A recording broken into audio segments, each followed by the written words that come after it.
اللہ الرحمن الرحیم ولا بیع عدل، اور نہیں ہے جائز بیع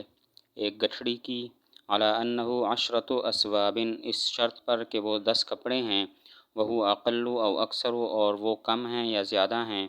لأنہ اذا کان اقل، اس لیے کہ جب وہ کم ہوں، لا یدری ثمن ما لیس بموجود، تو معلوم نہیں ہوگا ثمن اس چیز کا کہ جو موجود نہیں ہے، فیکون حصۃ المبیع مجہولۃ، تو مبیع کا حصہ مجہول ہوگا، وإن کان اکثر، اور اگر زیادہ ہو، لا یکون المبیع معلوما، تو مبیع معلوم نہیں ہوگی، ولو بین لکل ثمنا، اور اگر بیان کر دے ہر ایک کے لیے ثمن، صح فی الاقل بقدرہ، تو صحیح ہوگا کم میں اس کی بقدر، وخیر، اور اس کو اختیار دیا جائے گا، وفسد فی الاکثر، اور فاسد ہوگی بیع زیادہ میں، لأن المبیع مجہول، اس لیے کہ مبیع مجہول ہے۔ مسئلہ یہ ہے کہ اگر کپڑوں کی ایک گٹھڑی بیچی یہ کہتے ہوئے کہ یہ 10 کپڑے ہیں 10 درہم کے بدلہ میں، اور واقع میں وہ کپڑے 9 تھے یا 11 تھے، تو دونوں صورتوں میں بیع ناجائز ہو جائے گی۔ اگر وہ کپڑے 9 نکلے تو پھر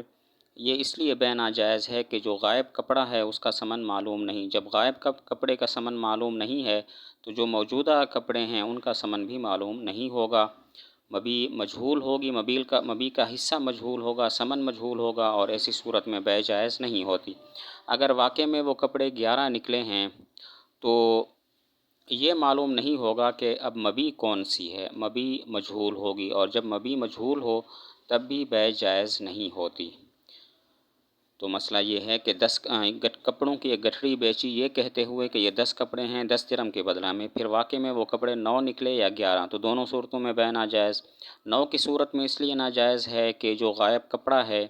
اس کا ثمن مجہول ہے، جب غائب کپڑے کا ثمن مجہول ہے تو جو موجودہ کپڑے ہیں ان کا ثمن بھی مجہول ہوگا، اور اگر 11 کپڑے نکلے ہیں تب بھی بیع اس لیے ناجائز ہے کہ مبیع تو 10 کپڑے ہیں اور یہ 11 ہیں، تو اب یہ معلوم نہیں ہوگا کہ وہ 10 کون سے ہیں جو مبیع ہیں، مبیع معلوم نہیں ہوگی، اور جب مبیع مجہول ہو تو بیع ناجائز ہوتی ہے۔ وَلَوْ بَيَّنَ لِكُلٍّ ثَمَنًا، اگر کہا یہ کپڑے 10 ہیں 10 درہم کے بدلے میں، اور ہر کپڑا 1 درہم کے بدلہ میں ہے، تو واقع میں وہ کپڑے 9 نکلے یا 11 نکلے، تو 9 کی صورت میں تو صحیح ہے، 9 درہم دے دے اور 9 کپڑے لے لے، اور اس کو اختیار بھی ہوگا، چاہے تو بیع کو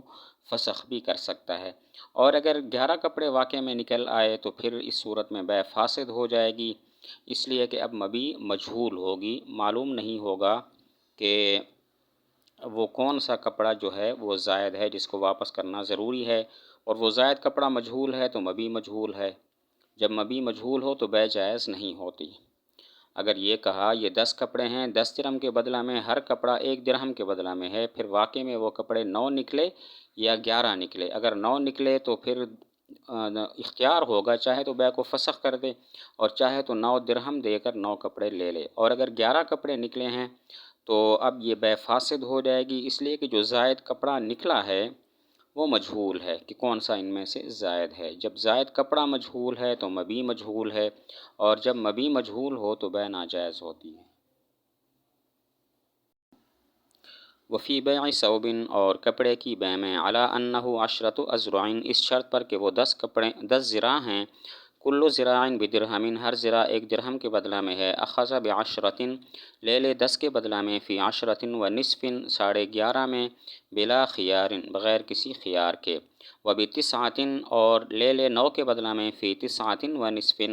9.5 کپڑوں میں، 9.5 ذراع میں، ان شاء، اگر چاہے۔ وقال ابو یوسف رحمہ اللہ، امام ابو یوسف رحمۃ اللہ علیہ فرماتے ہیں، ان شاء اخذ ب11، اگر چاہے تو لے لے 11 کے بدلہ میں، فی الاول، پہلی صورت میں، وب10 فی الثانی، اور 10 کے بدلہ میں لے دوسری صورت میں۔ وقال محمد، اور امام محمد رحمۃ اللہ علیہ نے فرمایا،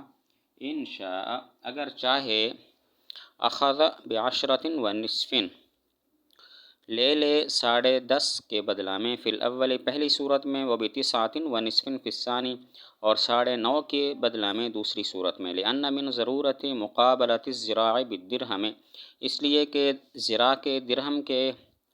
بدلے میں مقابلے کی ضرورت میں سے یہ ہے،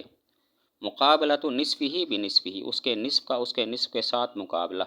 ولی ابو یوسف رحمہ اللہ تعالی، امام ابو یوسف رحمۃ اللہ علیہ کی دلیل یہ ہے انہ لما افرد کل ذراع ببدل، کہ جب اس نے علیحدہ ذکر کیا ہر ذراع کو بدل کے مقابلے میں، نزل کل ذراع منزلۃ ثوب، تو اتارا جائے گا ہر ذراع کو بمنزلہ ایک کپڑے کے، وقد انتقص، حالانکہ وہ کم ہو گیا ہے۔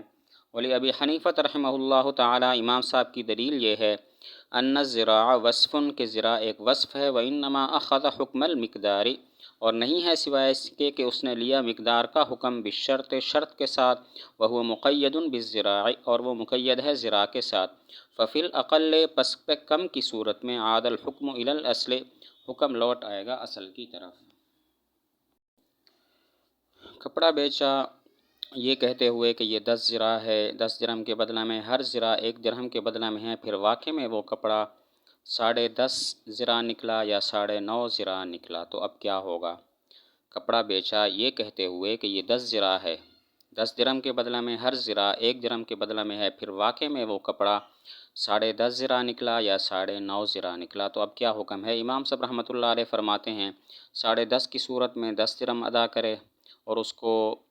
بے فسخ کرنے کا خیار نہیں ہوگا، اور 9.5 کی صورت میں 9 درہم ادا کرے اور اس کو بے فسخ کرنے کا بھی اختیار ہوگا۔ امام صاحب فرماتے ہیں 10.5 کی صورت میں 10 درہم ادا کرے اور اس کو بے فسخ کرنے کا خیار نہیں ہوگا، اور 9.5 کی صورت میں 9 درہم ادا کرے اور اس کو بے فسخ کرنے کا خیار بھی ہوگا۔ امام ابو یوسف رحمۃ اللہ علیہ فرماتے ہیں 10.5 کی صورت میں 11 درہم ادا کرے اور 9.5 کی صورت میں 10 درہم ادا کرے، اور دونوں صورتوں میں اس کو بے فسخ کرنے کا بھی خیار ہوگا۔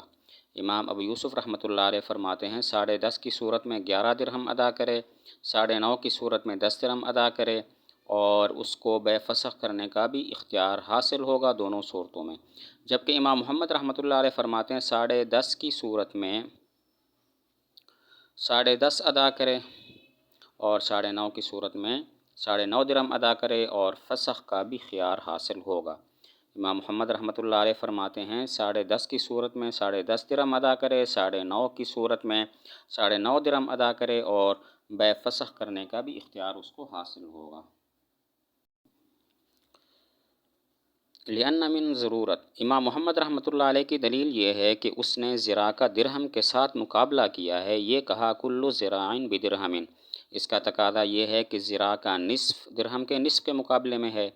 لہذا 10.5 کی صورت میں 10.5 درہم ادا کرے، 9.5 کی صورت میں 9.5 درہم ادا کرے۔ امام محمد رحمۃ اللہ علیہ کی دلیل یہ ہے اس نے ذراع کا درہم کے ساتھ مقابلہ کیا، کہا کل ذراع بدرہم، اس کا تقاضا یہ ہے ذراع کا نصف درہم کے نصف کے مقابلے میں ہو، لہذا 10.5 کی صورت میں 10.5 درہم ادا کرے، 9.5 کی صورت میں 9.5 درہم ادا کرے۔ ولی ابی یوسف رحمہ اللہ تعالی، امام ابو یوسف رحمۃ اللہ علیہ کی دلیل یہ ہے کہ جب اس نے کہا کل ذراع بدرہم، ہر ذراع کے مقابلے میں ایک بدل کو ذکر کیا، تو ہر ذراع بمنزلہ ایک کپڑے کے ہوگا، اور وہ ذراع کم ہے، یعنی کہ 10.5 یا 9.5 ہیں، پورا ایک ذراع نہیں ہے، اور ذراع ایک وصف ہے جس کے مقابلے میں ثمن نہیں آتا، لہذا 10.5 کی صورت میں پورے 11 درہم لازم ہوں گے، 9.5 کی صورت میں پورے 10 درہم لازم ہوں گے۔ امام ابو یوسف رحمۃ اللہ علیہ کی دلیل یہ ہے جب اس نے کہا کل ذراع بدرہم، تو ہر ذراع کے بدلے میں درہم کو ذکر کیا، تو ہر ذراع بمنزلہ ایک کپڑے کے ہو گیا، وقد انتقص، اور وہ ذراع کم بھی ہو گیا، 10.5 کی صورت میں بھی ذراع کم ہے، 9.5 کی صورت میں بھی ذراع کم ہے، اور ذراع وصف ہے جس کے مقابلے میں ثمن نہیں آتے، لہذا وہ جو آدھا ہے اس کے مقابلے میں بھی پورا ثمن ہوگا، کمی نہیں ہوگی۔ 10.5 کی صورت میں پورے 11 درہم ادا کرے، 9.5 کی صورت میں پورے 10 درہم ادا کرے۔ ولی ابی حنیفہ رحمہ اللہ، امام صاحب رحمۃ اللہ علیہ کی دلیل یہ ہے کہ ذراع وصف ہے اور وصف کے مقابلے میں ثمن نہیں آتا۔ ذراع کا حکم مقدار والا تب ہوتا ہے جبکہ شرط پائی جائے، اور وہ شرط یہ ہے کہ کہے کل ذراع بدرہم اور واقع میں بھی پورا ذراع پایا جائے، لیکن یہاں ہم دیکھتے ہیں کہ پورا ذراع نہیں پایا جاتا، 10.5 کی صورت میں بھی اور 9.5 کی صورت میں بھی پورا ذراع نہیں پایا جاتا، لہذا حکم اصل کی طرف لوٹ آئے گا کہ ذراع وصف ہے اور وصف کے مقابلے میں ثمن نہیں آتے، لہذا یہ جو آدھا ذراع ہے یہ مشتری کو مفت میں مل جائے گا، 10.5 کی صورت میں صرف 10 درہم ادا کرے، 9.5 کی صورت میں صرف 9 درہم ادا کرے۔ امام صاحب رحمۃ اللہ علیہ کی دلیل یہ ہے کہ زرا وصف ہے اور وصف کے مقابلے میں ثمن نہیں آتا۔ اس زرا کا حکم مقدار والا تب ہوتا ہے جب کہ شرط پائی جائے، اور وہ شرط یہ ہے کہ کہے کلو زراع بدرہم، اور واقع میں بھی وہ پورا زرا پایا جائے۔ لیکن یہاں ہم دیکھتے ہیں وہ پورا زرا نہیں پایا جاتا، 10.5 کی صورت میں بھی اور 9.5 کی صورت میں بھی، لہذا یہ جو آدھا زرا ہے اس کا حکم اصل والا ہو جائے گا، یعنی کہ وصف والا ہو جائے گا، اور وصف کے مقابلے میں ثمن نہیں آتے تو یہ جو آدھا زرا ہے مشتری کو مفت میں ملے گا۔ 10.5 کی صورت میں صرف 10 درہم ادا کرے، 9.5 کی صورت میں صرف 9 درہم ادا کرے۔